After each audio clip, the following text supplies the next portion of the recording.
আজকে ক্লাসটা হচ্ছে মূলত একটা ইনফরমেশন দেওয়ার জন্য। সেটা হলো কি, আপনারা যারা কোর্সে এনরোল করেছেন, ক্লাস করছেন, আমি যে ফাইলসগুলো আপনাদেরকে প্রোভাইড করি, এই যেমন ধরুন এই ক্লাসটা how to design A transparent header in Shopify website. তো এই ক্লাসে আমি আপনাদেরকে কিছু ফাইলস দিয়েছি।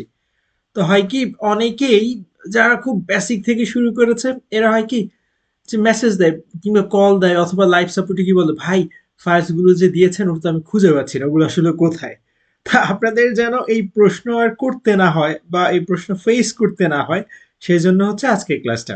ওকে, তো ভেরি সিম্পল, ধরুন আপনি এই ক্লাসটা করছেন, এখন আমি এই ক্লাসে কিছু ফাইলস আপনাদেরকে প্রোভাইড করেছি। তো ফাইলস গুলো কোথায় আছে, এই যে এই আপনি যে ইমেজ ব্যানারটা দেখতে পাচ্ছেন, এই ব্যানারের নিচে দুইটা অপশন, একটা হচ্ছে ওভারভিউ আর একটা হচ্ছে এক্সারসাইজ ফাইলস।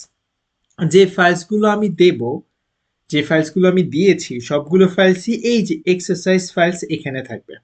ঠিক আছে, তাহলে আপনারা বুঝে গেছেন যে কোথায় আপনারা ফাইলসগুলো পাবেন। এখানে আসবেন, ওভারভিউ আর একটা হচ্ছে এক্সারসাইজ ফাইলস, এখানে ক্লিক করবেন। ক্লিক করার পরে এই যে আপনার এখানে যে ফাইলসগুলো দেওয়া আছে, জাস্ট একটা সিম্বল দেখাবে এখানে, এই যে স্টেপ টু ডক্স, জাস্ট আপনি এখানে ক্লিক করবেন। ক্লিক করলে এই যে দেখেন আপনার ফাইলটা কি হচ্ছে, আপলোড হয়ে গিয়েছে। ঠিক আছে, ফর এক্সাম্পল আপনি আগের সেকশনে যান, ধরুন এই যে এই ক্লাসটা হেডার, যেটা মেনু আইটেমস হচ্ছে, আপনি ফন্ট বোল্ড করবেন। তো সেখানে সেম থিং, এই যে আপনি এক্সারসাইজ ফাইলসে যান, আপনাকে আমি একটা ফাইল দিয়েছি, জাস্ট এখানে গিয়ে ডাউনলোডে ক্লিক করবেন। ক্লিক করার সাথে সাথে এটা ডাউনলোড হয়ে যাবে। তারপর আপনি ফাইলটা ক্লিক করে ওপেন করবেন। ওপেন করে হচ্ছে আপনি কি করবেন, কপি পেস্ট করে ইউজ করবেন।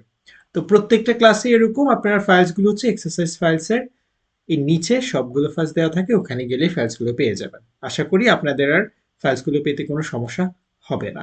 ধন্যবাদ।